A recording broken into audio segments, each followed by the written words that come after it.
no veterinário, eu falei, caceta, né? Matemática. Me deparei lá com infusão, fármaco, o que que eu vou fazer? Eu tinha muita dificuldade em fazer cálculo de infusão contínua.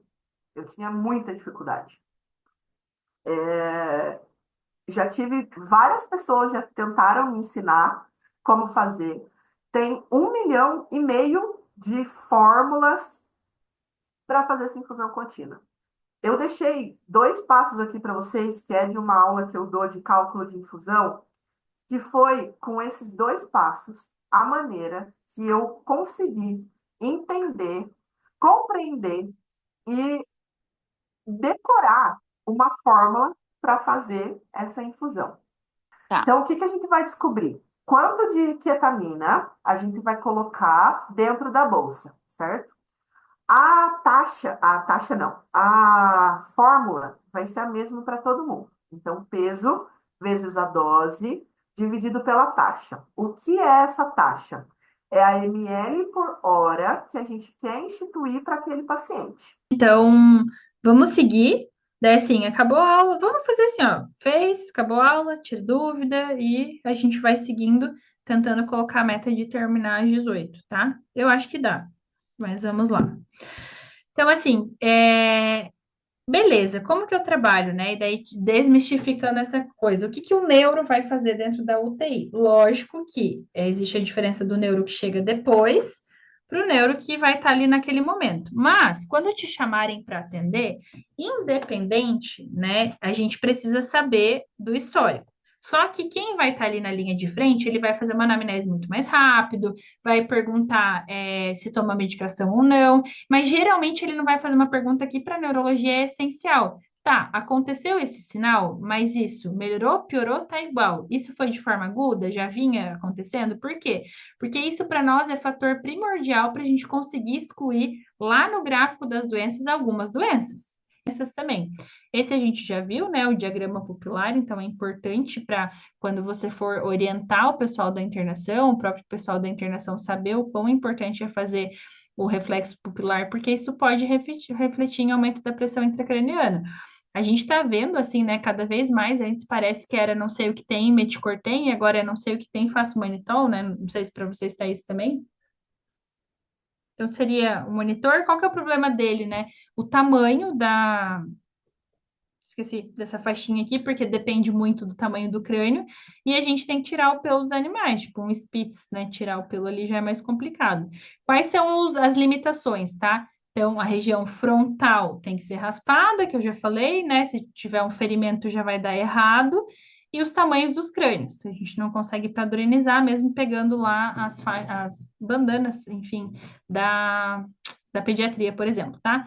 Daí, lógico, né? Se um cão for agressivo, já é mais difícil de você deixar o sensor, ela é descartável, então daí já acaba ficando mais cara também, tá?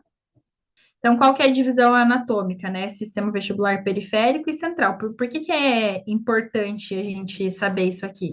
Porque tem que cuidar muito para a gente não falar que síndrome vestibular periférica, por exemplo, é só em relação à otite, tá? Então, a gente sim tem receptores na orelha interna que fazem comunicação com os centros vestibulares. E central, a gente pode ser alteração no cerebelo, que vai causar sinais clínicos paradoxais, a gente vai falar disso, ou tronco encefálico, tá? Então, essa é a via anatômica.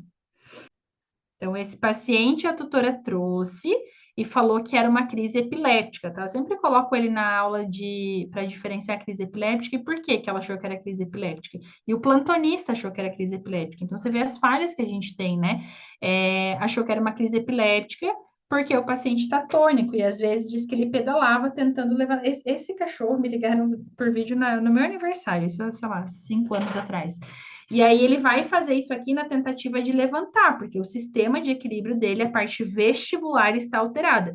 E a tutora, não, porque é uma crise epiléptica, porque é uma crise epiléptica, eu quero ir para ressonância para provar que é uma crise epiléptica. Daí eu falei, tá localizado, é cerebelo, perfeito que você quer ir, vai ser ótimo, porque eu vou ter uma ressonância de acidente vascular, porque a gente geralmente não tem, tá? Deixa eu ver se eu coloquei a ressonância. Então, tá, a gente já falou, né? Por que que se confunde com crise epiléptica? Porque o paciente está pedalando na tentativa de levantar. Mas para nós que trabalhamos com isso, é meio óbvio que ele está com a cabeça inclinada também, né? Vamos Pós-crise. levantar, amor? Vamos? Ó, ele fica Aqui meio no assim, ó. pós-crise, né, a gente pode ter uma taquipneia e, por exemplo, no Ele não internamento, eu consegue acho que vocês levantar vão ver toda vídeo do hora. York, pode evoluir, por exemplo, para um edema pulmonar neurogênico. Eu acho que eu coloquei aqui, se eu não coloquei, eu explico depois, tá? O que que eu tenho que notar nesse vídeo? Tem um barulho e o barulho faz o paciente fazer um espasmo facial, sem disfunção autonômica necessariamente, tá? Por isso que eu falo a crise mioclônica. Opa, só um pouquinho. Tá? Então, é aquele que o tutor vai relatar assim, nossa, ele tá tendo um tique, ele faz assim, né? Isso o Matthew Green lá e o, esqueci, Garose, estão fazendo trabalhos, né, com os esfinx. Esse paciente é meu também, foi uma crise só, pontual durante a vida, e depois não aconteceu mais. Então, na discinesia paroxística, né, qual que é a diferença? Deixa eu ver se eu tenho slide sobre isso. Mas na discinesia paroxística, muitos falam assim, ah, e como que eu diferencio discinesia paroxística? Aliás, discinesia paroxística é um dos tipos de distúrbio de movimento, tá? Tremor, por exemplo, é distúrbio de movimento. Como que eu diferencio de uma crise epilética? Daí a galera, no geral, fala assim, ah, no distúrbio do movimento não tem disfunção autonômica. Tá, gente, disfunção autonômica é fazer midríase, por exemplo, faz parte da disfunção autonômica. Se o paciente está num processo de distúrbio do movimento, é lógico que ele vai ficar assustado, não tem como não ficar assustado. Então, uma midríase, com certeza, ele vai fazer. Quando ele está assustado, ele pode fazer salivação mais translúcida, o cão. Qual que é a diferença? Você olha que as orelhas dele tá para trás, está num processo intenso, não é nem de medo, é fobia, né? Porque é paralisante. E aí esse paciente vai salivar. Mas não é uma salivação espumosa de crise epiléptica, tá? Acho que a grande diferença está no tempo de duração, né? No geral, os distúrbios do movimento, eles duram de 5 a 10 minutos. Eles podem durar de minutos a horas, tá? Então, ó lá, tremor idiopático de cabeça é um tipo de distúrbio do movimento. Entubado, tá? E aí as meninas iam fazer midazolam. Eu falei, não, isso é tremor idiopático de cabeça. Tem causa definida? No geral, é idiopático. Se acredita que pode ser um estiramento da musculatura cervical. Paciente com hérnia de disco pode fazer? Eu acho que o professor Emerson tem um vídeo do bulldog que fazia. Que, claro, né, faz estiramento da musculatura, mas o mais comum em hérnia de disco cervical é aqueles cervical jerks, né, que são os espasmos ali na região de dor mesmo. Aí é mais cervical e não cabeça. Então, para gato, né, ó, cats, tá? Então, a gente não tem nenhuma evidência, e aí vai descendo. O que que a gente vai fazer nessa aula? A gente vai pegar a ordem do que eles mandam fazer. Então, se for olhar aqui, né, midazolam, a gente faz o bolos e depois faz a infusão contínua. Então, eles vão colocar para gente fazer, por exemplo, a ketamina não tá aqui na segunda linha deles, mas tá anestésico inalatório. Alguém já colocou? Não, de verdade, sério. Anestésico inalatório, pelo amor de Deus, né? Enfim, para cão a gente já tem evidência, tá? Ele coloca a evidência aqui que é ketamina intravenosa, já no começo, tá? Aliás, já como nível A. E quem propôs de já fazer de forma precoce foi lá no webinar. Então, ali ele deixa meio aberto. É igual o LOA de indifeno. Eles não falam pra gente como fazer.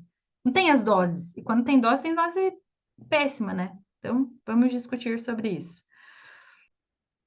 O objetivo dessa revisão é resumir as evidências disponíveis do uso precoce da politerapia, que inclui ketamina, tá? Então, não precisa esperar chegar lá no estágio refratário, super refratário.